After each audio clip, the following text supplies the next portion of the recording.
Okay, good evening, everyone. Welcome to tonight's Food History Seminar at the IHR, held virtually as we are for all of this year. Thank you all for joining. Thank you all for signing in nice and early. We're all ready to go. Have a really wonderful turnout again. And we've still got more people joining. It's really, really impressive. And it's so great to have so many more people from so many different places able to join us this year. It's a nice positive. With everything going on. My name is Charlie Taverner. I'm one of the conveners of the seminar. The other convener here is Eleanor Barnett, who's waving. Our other two conveners, Matt and Kelly, send their apologies. And we'll have a really wonderful session. I mean, they're also going to benefit from the fact that the session is being recorded. So I'll just kind of flag that up to you all now. Which is something that we do so those who aren't able to join us at the time are able to catch up later on our YouTube channel. Our previous sessions are all recorded on there. Housekeeping for the session today. We've got a paper for around 40 minutes, then we'll have some kind of questions for about 20 minutes or so. Please keep your microphone muted throughout unless you're Lindsay and you're speaking. Except when we come to the Q&A at the end, I'll invite you to ask questions. You can either send those in the chat, either privately to me or publicly, or you can also raise your hand and then I'll unmute you and you can ask your questions to Lindsay directly.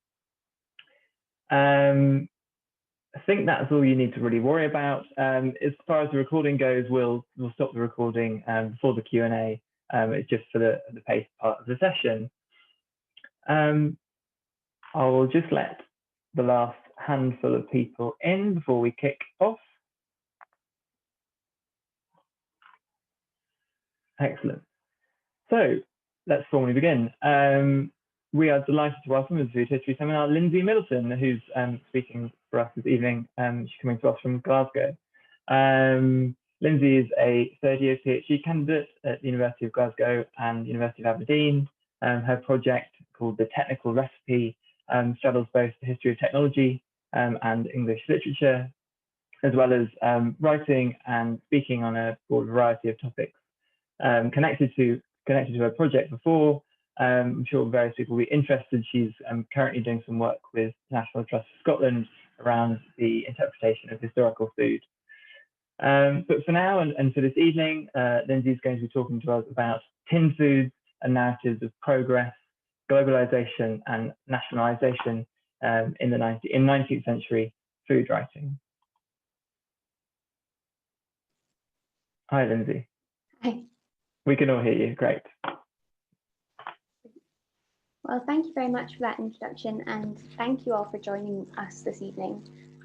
First of all, I want to say thank you to the organisers for organising such a great session. And a series of sessions that I'm really excited to be a part of. Are you ready for me to share my screen, Charlie? Yeah, share away. So, is that coming through okay?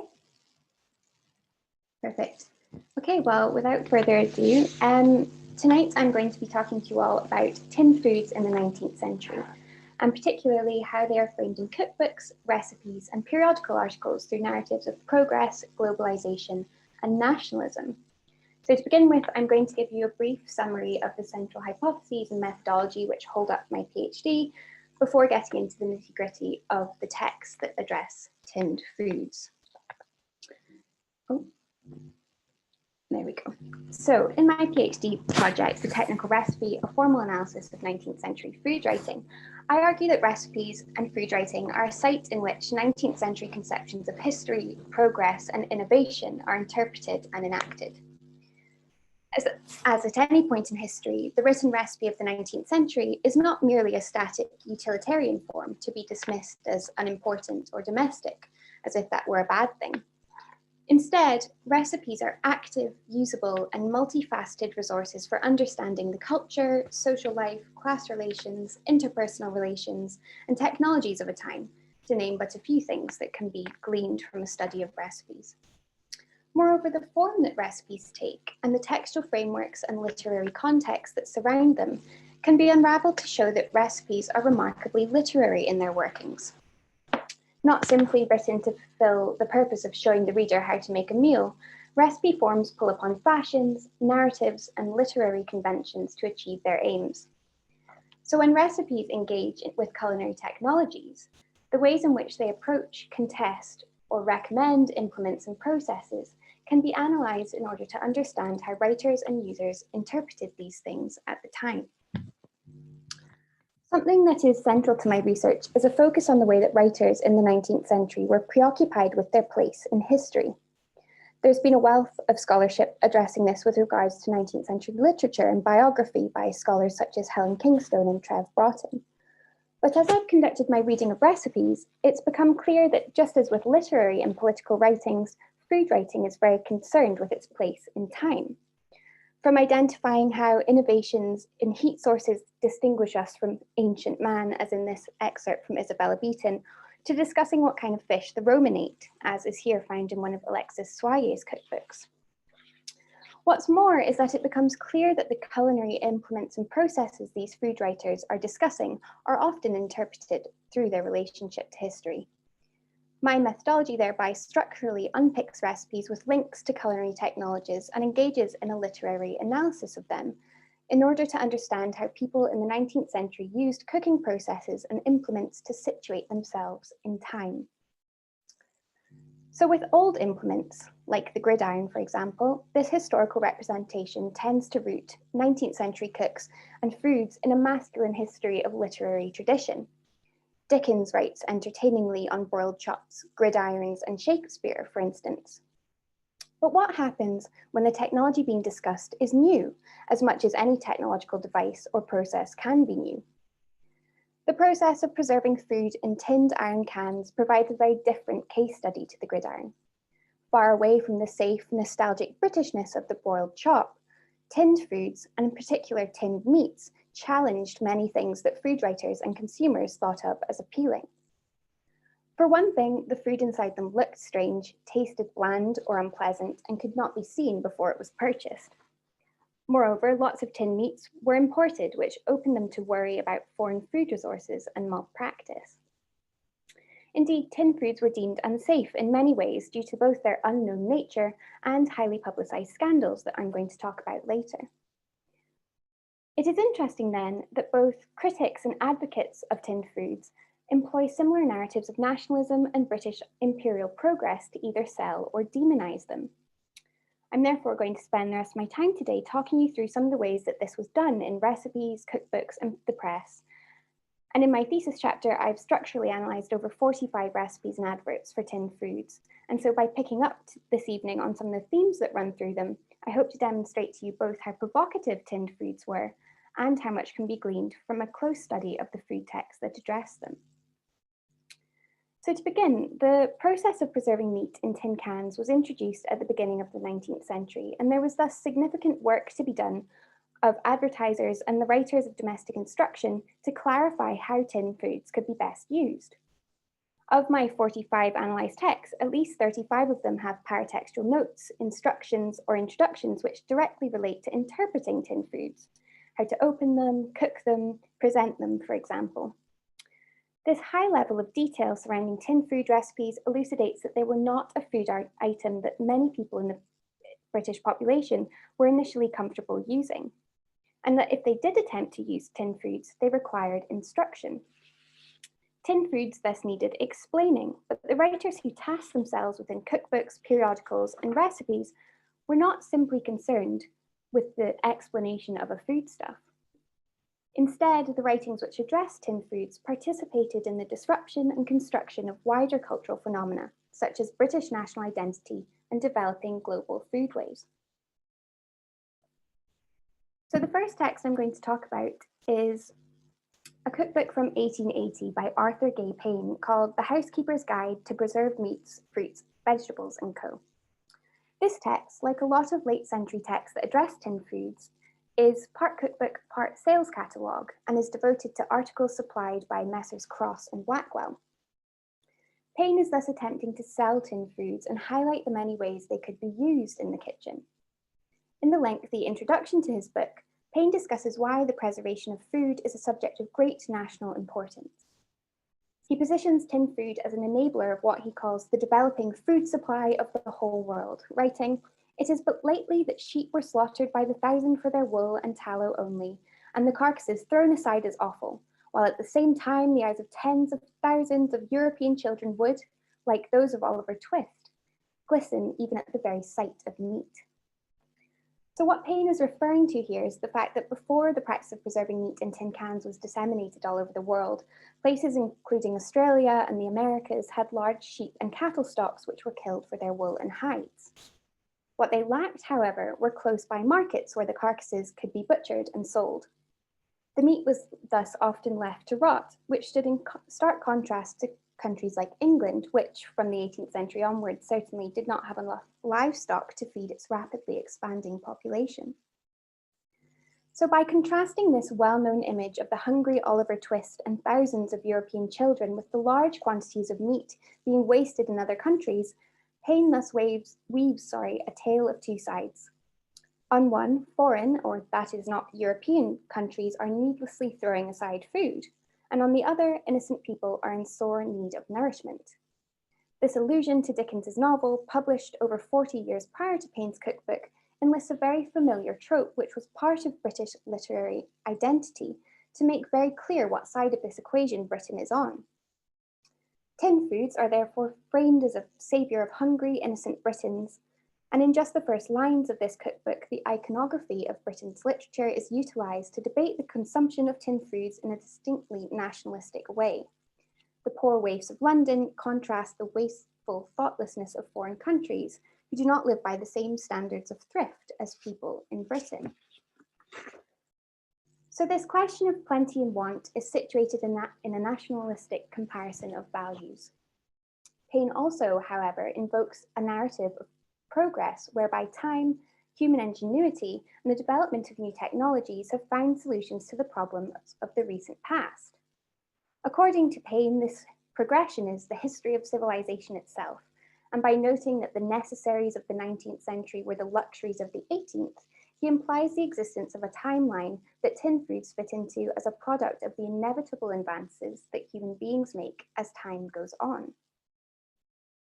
This talk of the history of civilization is then combined with the observation that the old-fashioned prejudice against preserved foods is now almost a thing of the past.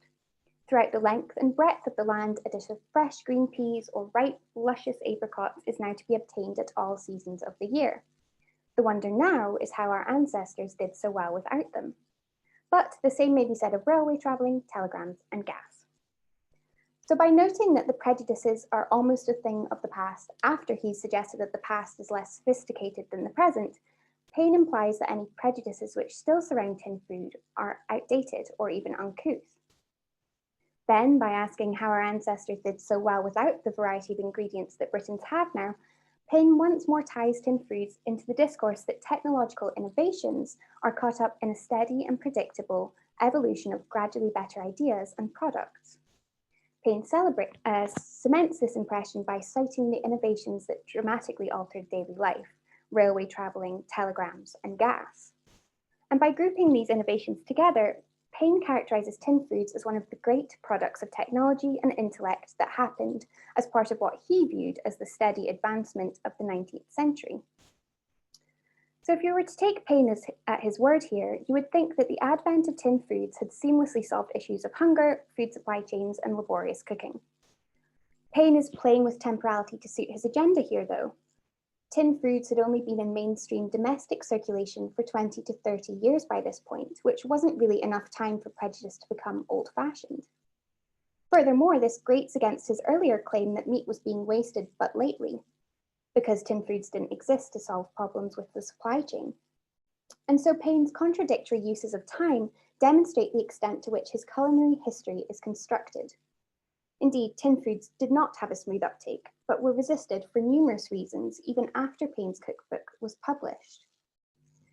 So in another late century cookbook published in 1894 called Cassell's New Universal Cookery Book, The author Lizzy Heritage highlights a few causes of the anxiety that made people unsure of tinned foods. She writes, "Preserved meats, viz. Meat in tins, is now a recognised article of consumption. One may here and there meet with a person who says, 'Oh, I never touched tinned meat. I tried it years ago when it was first introduced and did not like it, and have never eaten it since.' Another will relate an account of someone who was poisoned by tinned meat and will tell you that he would not eat it if he were starving, so firm is his belief that all tinned meat is poisonous, while a third condemns it solely on the ground of its appearance. In all these arguments there is some weight, but a little consideration of the objections will do much to explain them away." So Heritage is like Payne in that she's making a case for tinned foods, and so she uses dialogue and a satirical tone to softly mock those who are unwilling to eat them. Moreover, Heritage's notion that some people were put off by trying them years ago also subscribes to a timeline in which tinned foods produced when the technique was first introduced were unappetizing. Indeed, Heritage is even more explicit than Payne in her conclusion that because time has passed, tinned foods have inevitably improved. She writes, "It is quite certain that those who have not tasted tinned meat since their first introduction into England can form no idea of the vast improvements that have taken place during the past few centuries.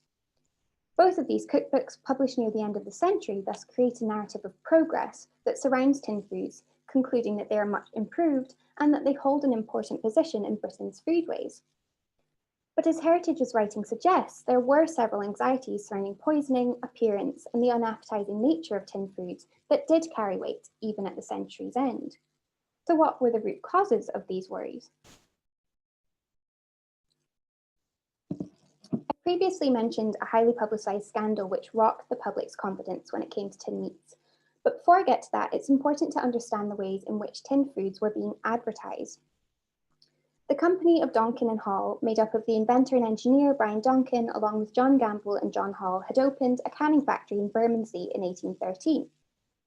Duncan had experience with ironwork, and so he identified a tin-coated iron canister as the best container for preserved foods, as the lids could be soldered on before the tin containing the raw food was boiled in a bath of chloride of lime, which would cook the insides. After opening their factory, Duncan and Hall initially targeted customers who undertook long voyages in ships, the Royal Navy, and those engaged in mapping the world as Britain continued to expand the boundaries of its empire. The company sent foods to naval captains to trial and forwarded the positive testimonials they received on to people of influence, including the Duke of Kent, who gave them a royal vote of confidence.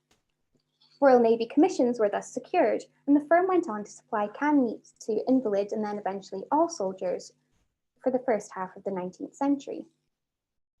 So these royal testimonials and the fact that tin foods were aboard ships that actively participated in the British imperial project worked to frame tin foods as a technological boon. They were approved by Britain's leaders and would help to feed and sustain those who were supposedly making Britain greater. Of course, it was not just British entrepreneurs who were making the most of this opportunity. After the opening of Duncan and Hall's factory, the preservative technique was quickly disseminated across the world, and other manufacturers, such as the Hungarian investor Stephen Goldner, had big contracts with the Navy as well. So equipping the Royal Navy with tinned foods provided the initial customer base for Duncan and Hall and the firms that emulated them for the first half of the 19th century.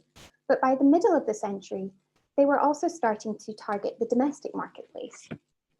Importantly, the discourses enlisted in these domestic sales tactics also foregrounded Britain's place in the expanding global marketplace.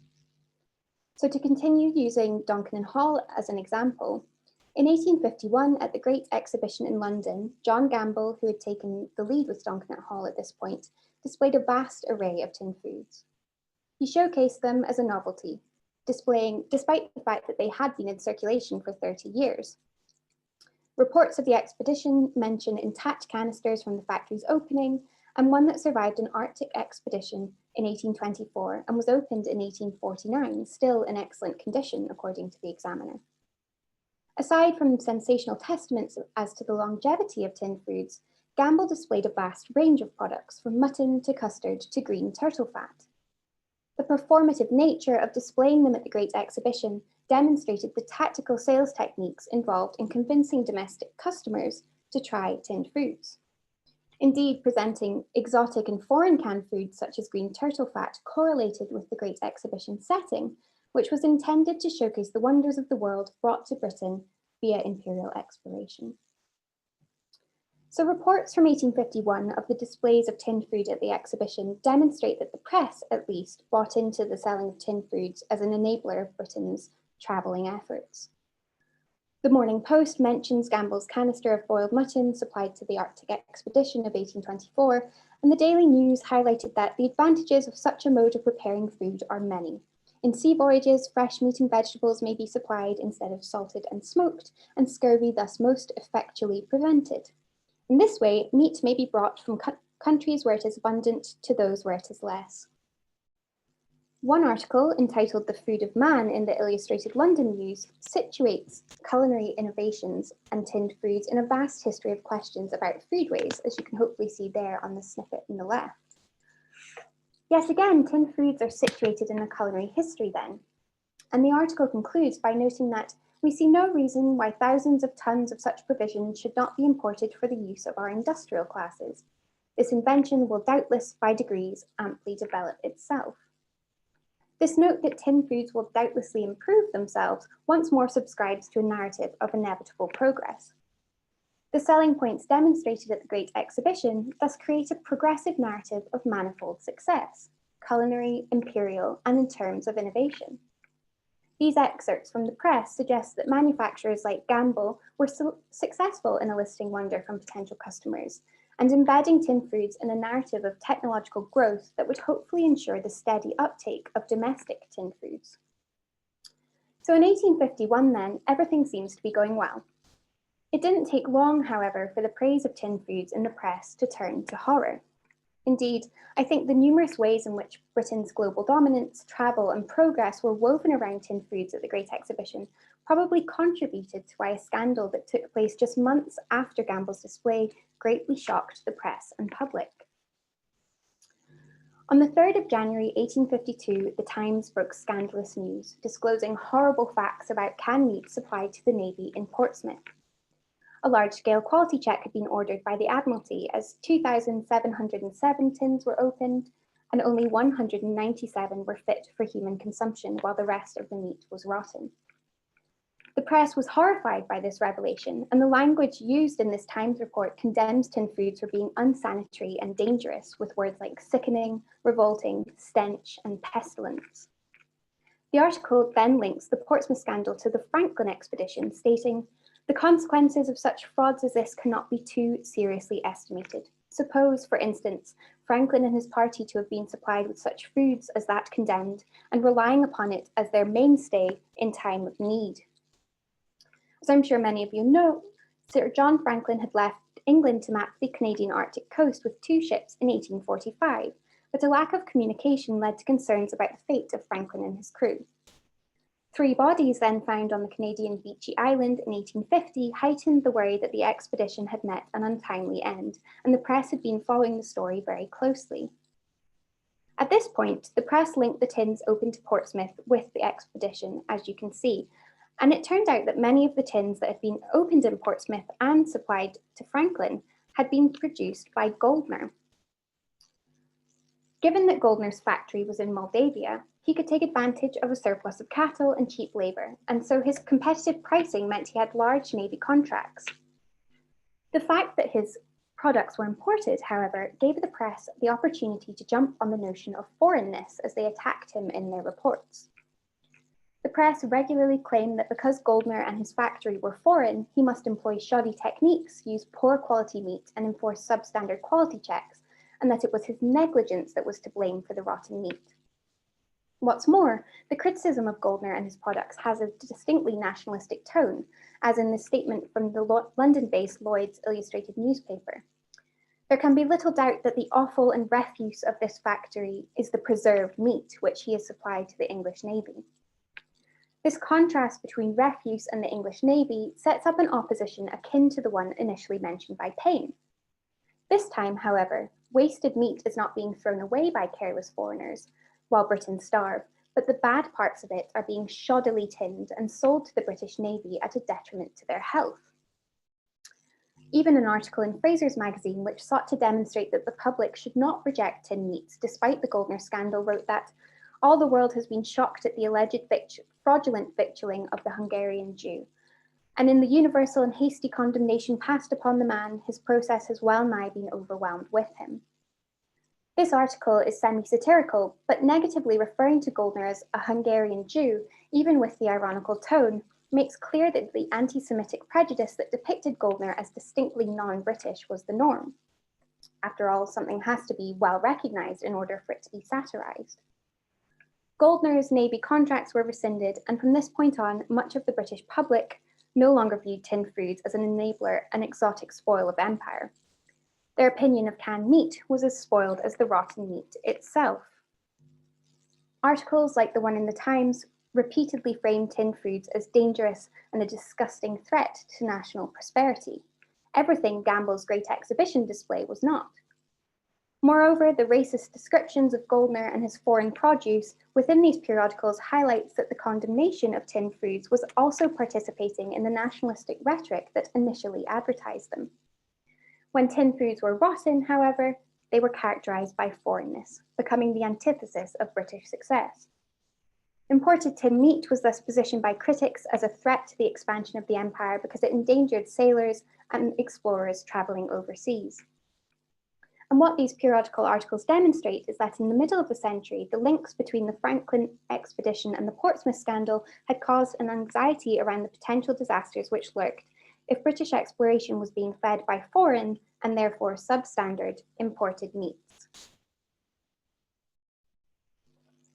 Even earlier, the Briton who took canning to the USA in 1817 was called William Underwood, and he tinned seafood and fish in Boston. Sue Shepherd notes that he exported them using the label Made in England, presumably to make the consumer feel it was a well-tried, safe product from the old country and not something suspect from the new. These false claims as to the Britishness of tinned foods highlights that manufacturers and advertisers were aware that the consumption of strange foreign foods was a potential site of worry. Of course, sugar, tea, wine, and many other types of food had already been imported to Britain and appropriated and enjoyed for centuries, as well as salted meats such as bacalao. But tinned foods were a perfect canvas for uncertainties about things that were not British because they were strange, unappetizing, difficult to use, and potentially dangerous. The same threads of progress and national prosperity thus run through both the initial fascination with and condemnation of tinned foods. Indeed, it was because these initial narratives were so striking that the Portsmouth Scandal caused so much concern. If tinned meat was a threat to those aboard ships then, surely it also posed a danger to people who may previously have been tempted to purchase it and eat it within the home. And the domestic marketplace was also full of imported tinned foods. Indeed, importation was so common as the century went on and factories opened in Australia and the Americans, so much so that tinned meat was often called Australian meat in recipes and cookbooks. Goldner himself sold tinned foods to well-known British retailers such as Fortnum and Mason in the middle of the century, not after his scandal. But beyond Goldner's disgrace in Portsmouth then, the fallout of the Franklin scandal had ripple effects on the cultural status of commercial canning and tinned meat sold in Britain, and that effect can be traced in the contemporary food writing and cookbooks that address them. So a good example of this playing out in cookbooks comes from the holiest tome of Victorian cookery, which is Isabella Beeton's Book of Household Management, published in 1861. Beeton mentions tinned meat exactly twice in her cookbook, and this instance includes an encyclopedic entry entitled Preserved Meats underneath her recipe for potted beef. As you can see, the potted beef recipe instructs readers how to preserve leftover beef at home in glass or earthen potting pots and sealed with clarified butter. Beeton's page layout here thus creates a stark contrast between the two preservative processes. One is small scale and domestic, and the other is industrialized and widely distributed. Of course, it's well known that many of the entries Beeton inserted around her recipes and her recipes themselves were taken from other sources, sometimes attributed and sometimes not. And this extract is an uncredited extract from an article in The Lancet by Justus Liebig. As I'm sure many of you know, Liebig was a hugely influential German chemist who turned his expertise with organic chemistry to food to great acclaim. He went on to manufacture beef extracts that were sold by the Liebig Extracted Meat Company.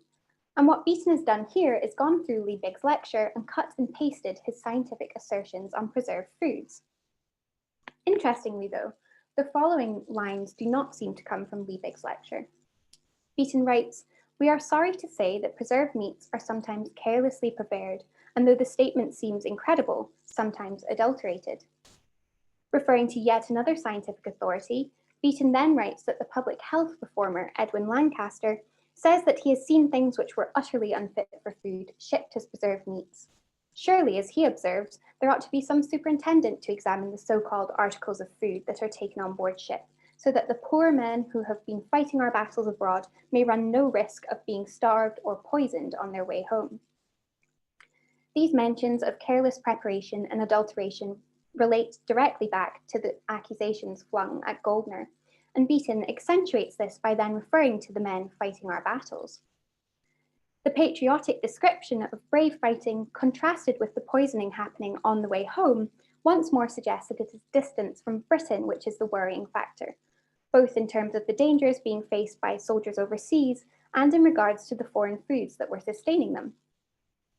Tin foods were thus foreign in a myriad of ways, because of their frequently imported origins, for one, because they were most often used overseas at this mid-century point, and because at the middle of the century they were not widely used domestically either, and so were viewed as a strange, unknowable, and potentially threatening food.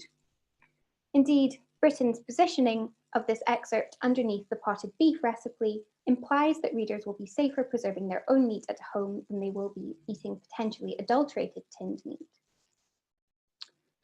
So worries about adulteration and British prosperity are thereby interwoven in Beaton's warnings about tinned food. What is more, her inclusion of the verdicts of two men of science can be read as part of a 19th century vogue for the fusion of chemistry and cooking, or domestic science.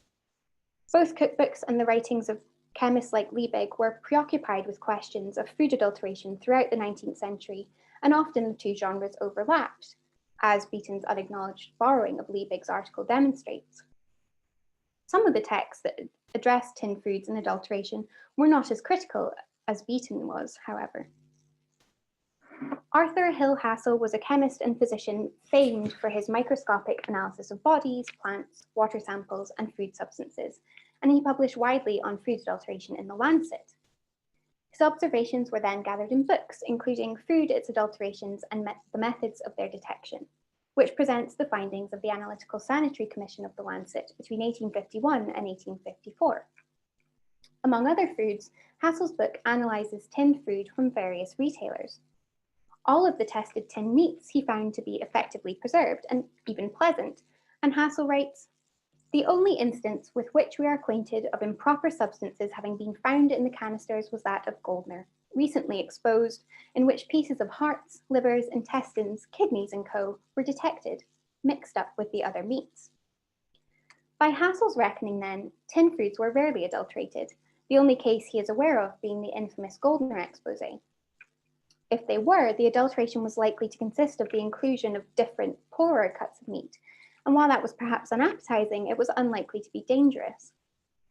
Beaton's statement that tinned meats were sometimes adulterated is therefore true, but to a far lesser extent than may have been thought given the press's widespread condemnation of Goldner's adulterated provisions. Regardless of the actual prevalence of adulterated or poisonous tinned foods, it is telling that texts across this chemistry to cookbook spectrum were so preoccupied with food adulteration, and specifically in the case of tinned meat. This morbid fascination indicates another reason why incidents like the Franklin expedition and Portsmouth expose resonated so powerfully. These instances confirmed publicly and sensationally that the food adulteration so frequently addressed in scientific and culinary writings was sometimes realized. That it had happened to figures such as Franklin made the danger all the more frightening for a number of reasons. Housewives were obviously scared of being poisoned themselves, but more than that, Beaton's writing and the press coverage suggest a moral outrage that such low-quality foreign foods could possibly be fed to British soldiers and explorers. So even if tin foods were unlikely to be poisonous, the British public remained wary of them for decades to come, precisely because these discourses of threat were so culturally resonant. An article published in the Saturday Review in 1892 demonstrates that these worries still circulated at the century's end. Its title, Death in the Tin, is a direct allusion to Friedrich Achum's best-selling Adulteration exposition of 1820, a treatise on adulterations of food and culinary poisons. This book had the biblical reference, "There is death in the pot," famously emblazoned on its cover and title page. So the article instantly foregrounds the dangers that lurk within tin foods through this allusion, before recounting a case in Hampshire where several members of a family were made seriously ill by partaking of minute portions of tinned tongue. It then mentions that the most lamentable case of poisoning that has ever occurred dates back to the last Arctic expedition of John Franklin. So this article's sensational title, reference to Franklin, and the closing sentence that it is wonderful that we're still alive, any one of us, infers without doubt that worries about adulteration and poisoning were still prevalent. The Franklin scandal was therefore so powerful in the cultural imagination that it remained the seminal example of the dangers of tin foods for half a century. Of course, this is not just a tale of woe, and from the middle of the century onwards, tin foods did get increasingly used. Manufacturers and sellers of tin foods reinterpreted the narratives I've been discussing in their favour. One example of this was the creation of a luxury market for tin foods, which, as I've already said, were sold through famous British retailers such as Fortnum & Mason from the middle of the century on. To appeal to this market, advocates for tin foods, even directly after the Portsmouth Scandal, mobilised the notion of globalisation and travel, but this time in the context of luxury. An article in Reynolds's Miscellany from 1852, for example, writes that the animal and vegetable kingdom would thus be at our command in all periods and seasons, and the housekeeper may add to his usually limited bill of fare many dainties and indulgences not otherwise available. So these remarks very much put the housekeeper that uses tin foods in a position of power.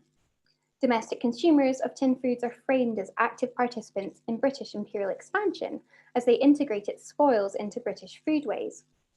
From this perspective, tin foods were rhetorically framed as enabling the expansion of global horizons, reducing food vulnerability, and bringing exotic luxury to British dinner tables. Indeed, following on from last week's session, I'd also be happy afterwards to discuss the way that tin foods featured in the market that feared tuberculosis and tinned meat and diseased meat, though I haven't actually gone into that in this talk.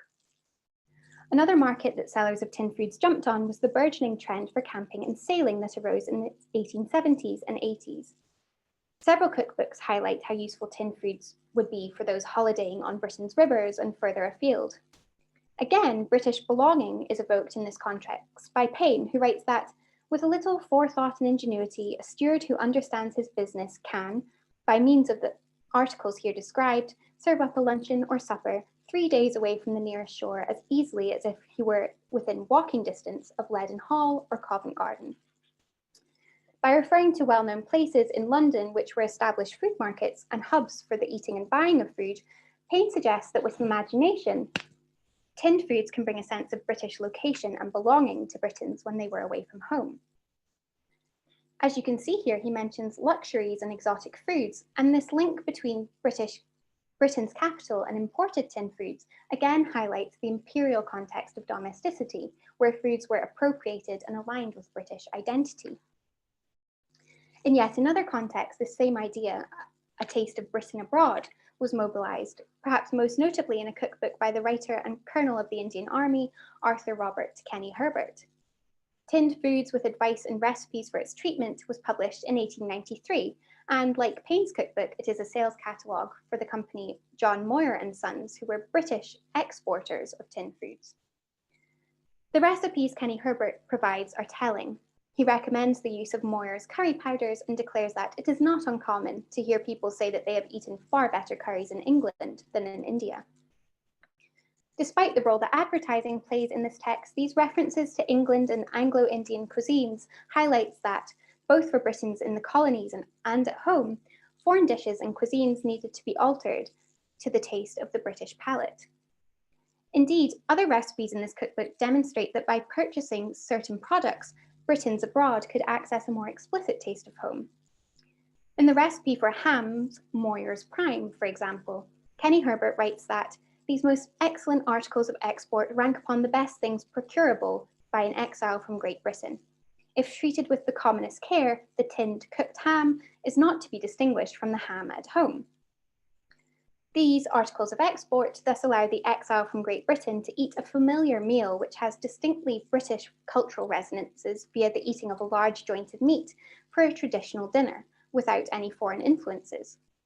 Moyer's tinned ham, eaten in India, promises to deliver a British meal to those who wanted to continue their culinary traditions from back home, if you cut the rust off first, of course. So to conclude, I hope that these examples have demonstrated how far the ideas of foreignness, Britishness, and distance were manipulated to suit different agendas when it came to tin foods. The exchange of tin foods facilitated the colonization of cuisines in two directions. Foreign ingredients like tin turtle fat or pineapple were integrated and appropriated into British cuisine as they were brought to Britain in tins. Meanwhile, the gastronomic traditions of native people were colonized by Britons overseas, who used tins to enable an anglicized way of eating.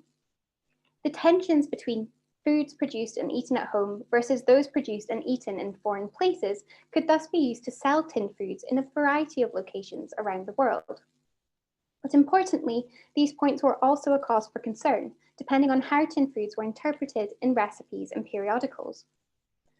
What all of this demonstrates then is how actively cookbooks and recipes were engaged in the understanding of a newly available food product. To return to where I began, Payne's notion of a steady uptake of tin food was far from the truth. His narrative of progress, however, demonstrates the extent to which these impressions are all constructed. The extent to which tin foods become inextricable from discussions of globalisation, innovation, and British national identity in the 19th century showed just how integral these writings were in shaping the symbolism and associations that surround what we eat.